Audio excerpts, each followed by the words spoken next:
Welcome back, builders and kabarya. Coin Builders TV is back with another exciting project, Privilege Club, formerly known as Stable Swap. In this video, we'll show you exactly how we earned rewards, made a smooth withdrawal, and even paid our electricity and water bills. Stay tuned because this is something you won't want to miss. Let's start and let's build. Another day, another grind. Pero bago tayo mag-grind, bayad muna tayo ng bills.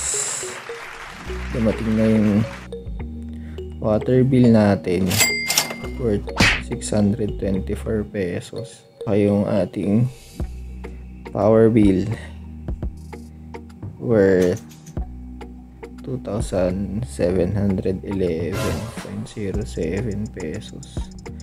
And syempre, ang gagamitin nating pangbayad dyan ay yung ating rewards dito sa ating Privilege Club. Hindi natin ma-zoom out itong Privilege Club. Yan. As of now, meron tayong wallet balance na 145.073 USDT. So, ang kailangan lang natin pag in-add natin yung dalawang bills na yon ay 3,311.31 pesos. So, pag ginawa natin US dollar yan, so 56.78 USD lang. Out of 145, yun lang yung withdraw natin dito. Pero, dadagdagan pa yun kasi may fee kapag nag-withdraw tayo na 2.5 USDT kapag sa Binance Smart Chain Network. So, ganito lang mag-withdraw dito sa platform na to. Dito sa Privilege Club. Let's do this. So, yan. Punta lang tayo sa transact. Syempre, withdrawal kasi dito nga natin kukunin yung pambayad natin ng bills for the month of October USDT. Tapos, paste lang natin yung ating wallet address. Make sure lang na tama yan. Kung kinakailangan yung i-double check or mas maganda i-triple check nyo kasi mahirap nang maligaw yung funds nyo. And then ilagay natin dito yung amount na i-withdraw natin. So nakita naman natin kanina ang kailangan ko ay 56.75 plus yung fee na $2.5. So, gawin na natin 60 para walang butal kasi mga nasa 59.2 yun. Ayan, 60 and then click submit. Binance Smart Chain Network. Ayan yun, sinasabi kong 2.5 na fee, and meron siya ditong note: all withdrawals are verified manually and will be processed in 4 to 12 hours. So dahil itong platform na to na Privilege Club ay combination ng DeFi and CeFi, kaya ayan, ginagawa nila to manually. Yun yung CeFi na part. And syempre, let's do this. Confirm lang natin to. I-update ko na lang kayo kapag na-receive ko na siya dun sa wallet address na nilagay ko kanina. Click confirm. And ayan, magsisend ng OTP. So, kailangan ko lang mag-login doon sa aking email, tapos kunin ko yung OTP. Gamit yung 2-factor authenticator ko, i-paste ko lang yung code. So, ayan na nga mga kabarya, bago pa ma-expire yung OTP natin, click na natin yung confirm. Ayan, your withdrawal request has been processed. So, ayan, hintay na lang tayo ng sabi niya 4 to 12 hours. Ayun guys, sige. Update ko na lang kayo kapag na-receive ko na dun sa aking wallet. So, nakapag-request na tayo ng withdrawal transaction. So, ang gagawin naman natin ay titignan natin yung ating wallet balance after the transaction. So, meron tayong 85.2 USDT dito sa ating Privilege Club na account. So, hintayin na lang natin ma-receive yun sa ating MetaMask wallet. And para dito naman Hintayin natin yung daily rewards. So madadagdagan na naman bukas to. Gagawin, ang plano natin ay hintayin yung promo na i-announce ng founder na si Danny D. And syempre i-roll natin to para lumaki yung ating total contribution. Syempre may multiplier yun. Kino-compound lang natin yung wallet balance natin dito lagi. Kasi this is intended for bills natin. So ngayon ang naka-cover niya ay water bill at saka yung electric bill. Yun. Next time dito natin kukuhanin yung ating internet bills and yung iba pang bills natin. Mano mo cover niya na yung ating credit card bills in the future, diba? At ayun na nga mga kabarya, na-receive na natin dito sa ating MetaMask yung ating USDT. So gagawin natin, ito-transfer naman natin to from MetaMask papunta sa ating BitGet account. So chinek ko na mas mataas yung rate sa BitGet ng palitan ng USDT to peso. So kunin lang natin yung wallet address natin sa BitGet. Ayan, so ito yun. So para makapunta tayo dito, ganito lang, punta tayo sa assets. So kapag binuksan yung BitGet nya, nasa home kayo, nasa home page, tapos punta kayo ng assets, then click nyo lang tong add funds and then deposit crypto. Kapag galing kayo ng MetaMask, so ganito yung gagawin nyo, click natin yung USDT and mamimili tayo ng network, which is Binance Smart Chain Network, tong BEP20. Click lang natin tong dalawang papel na to para makapi yung wallet address natin. So 4336 tapos 2802. Balik tayo sa MetaMask. And then ito na, dito na tayo. So transfer na natin tong ating USDT. Click natin tong send. And then i-paste natin dito yung ating wallet address. So ayan, 43362802. Okay naman na yan. And then baliktarin lang natin to. Ayan, use max. So 57 USDT worth 3,200 daw siya, pero hindi yan yung real time na palitan, base lang kay MetaMask yan. Click next, then magsasabi siya ng estimated gas fee. Ayan, pwede nating i-edit yung gas fee natin, worth 5 pesos daw siya. Try nating babaan, gawin nating 1 way lang tong priority fee. Estimate siya ng bago, tapos max fee 1 way lang din. Click save. I-check natin yung gas fee natin, bumaba na siya ng piso. Ito 1.72 and click natin yung send. Tingnan natin kung magpo-proceed yung transaction natin. Ayan, transaction submitted na. So, maghihintay na lang tayo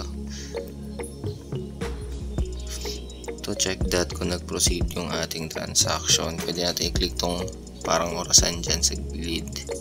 So, ayan, November 9, sent naman na. Pwede natin tignan yan sa BSC scan.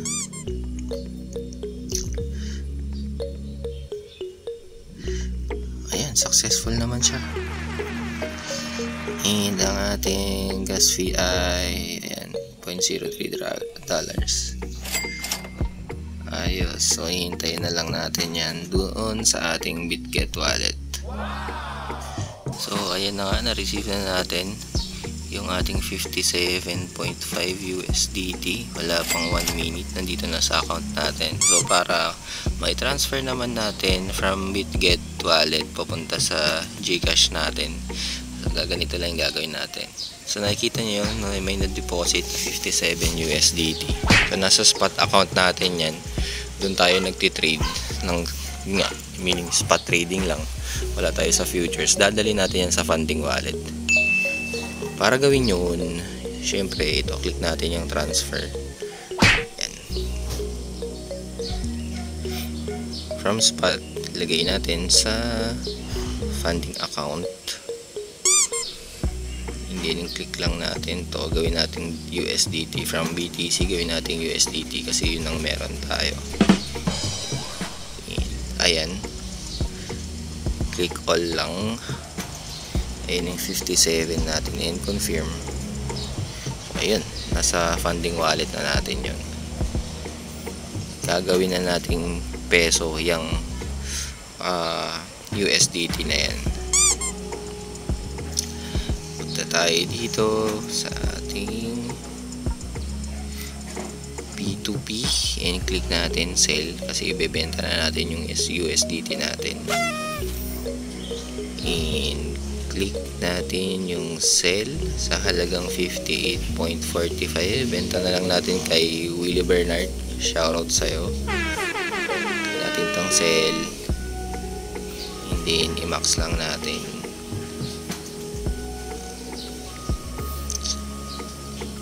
Up.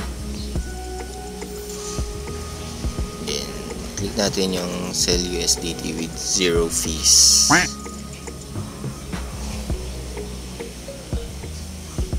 Sell.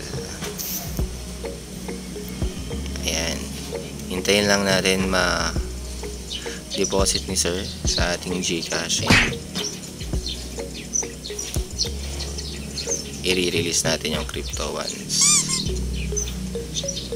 ma-confirm natin na na-receive na natin sa GCash yung ating peso amount. Ayan na nga, nag-send na si Sir Willie Bernard ng kanyang screenshot sa GCash. Pa-release na lang daw ng crypto, which is yung USDT. Syempre kailangan nating i-check yun lagi para hindi tayo ma-scam. Minsan kasi meron nagsasabi na release na nila, ay na bayaran na nila dun sa mode of payment na nakaset sa inyo, pero ayun, ini-edit lang pala nila sa Canva or sa Photoshop. Binabago-bago lang nila yung amount dyan, and then yung name or yung contact number nyo kung ano yung nakalagay sa mode of payment nyo. Ayan, lagi natin i-check mga kabarya. So ayan, na-check ko naman na. Click ko lang tong release coin and then click natin yung release and then click confirm. Magsisend siya sa email address and then sa Google Authenticator. So ito na nga yung ating mga security codes. So click lang natin yung confirm. Ayan, completed na yung ating sell transaction. So, thank you Sir Willie Bernard de Guzman. So, ngayon, dito tayo sa GCash mobile app para bayaran na ang ating water bill and electric bill. Pero before that, i-verify lang natin yung payment kanina ni Sir Willie Bernard, yung naka-transaction natin sa BitGet, kung talaga bang na-receive natin yung kanyang payment dito sa ating GCash account. To do that, from homepage ng ating mobile app, punta lang tayo sa transactions page, and then makikita natin dito yung transaction history as of November 9, 2024. At exactly 7:55 AM, naka-receive tayo ng 3,360.88 pesos. So, na-receive naman natin siya. Shoutout ulit kay Sir Willie Bernard. Legit transaction. And then, bayaran na natin yung ating bill. Punta lang tayo ulit sa homepage, and dito sa services niya, punta tayo sa bills payment. Hindi yan makikita nyo, nasa favorites ko na yung ating biller, which is yung Zameco 2. Click lang natin yan. Ito, click pay bill para lumabas yung mga fields na kailangan nating fill outan. And then para dun sa amount, ang aming electric bill for the last month is 2,711.07. And yung account number parehas pa rin naman yan. Ang nag-iiba lang is yung bill number. So prepare ko na dito yan para i-copy ko na lang. Copy, and then i-paste ko to. And click next. Hintayin lang natin. Click next lang tayo, and then yan, service fee na 10 pesos. Check lang ulit natin yung account number na 513587, tama naman. Bill number 17955 284 and then click confirm. So ayun nga mga ka-builders, nag-proceed na yung ating payment para sa aming electric bill. And makita natin dito sa homepage na bawasan na rin yung aking available balance. And to verify the transaction, syempre punta lang ulit tayo sa transactions page. And makita natin dito as of today at 8:33 AM nagkaroon tayo ng bills payment worth 2,721.07 pesos. So congratulations, nabayaran na natin yung aming electric bill using yung rewards natin dun sa Privilege Club. Woohoo! Ang galing. So bayaran naman natin yung aming water bill. To do that, punta lang tayo sa homepage. And dito ulit sa services, click natin yung bills. Sa categories, piliin natin yung water utilities. So ayan na nga yung mga billers dito sa water utilities. Search lang natin yung aming biller, which is yung Prime Water. So ayan siya, Prime Water. And ang aming bill for the last month is 624.24 pesos. And yung aming ATM reference number, prepare ko na dito yan. Copy ko lang. Paste. Yung account number ay ito. Copy ko lang. Paste lang natin dito. Paste. Click lang natin yung next. Ayan. Click lang ulit natin yung next. Meron daw service fee na 5 pesos. Click confirm. And ayan. Payment received para dun sa aming water bill. So ayan lang guys. Nabayaran ko na yung aking water bill and electric bill using yung aking Privilege Club account. So, next month samahan nyo ulit akong bayaran yung aking mga bills. And I hope madami kayong natutunan and sama-sama tayong mag-build ng coins. Yan lang guys. See you again next time. Bye.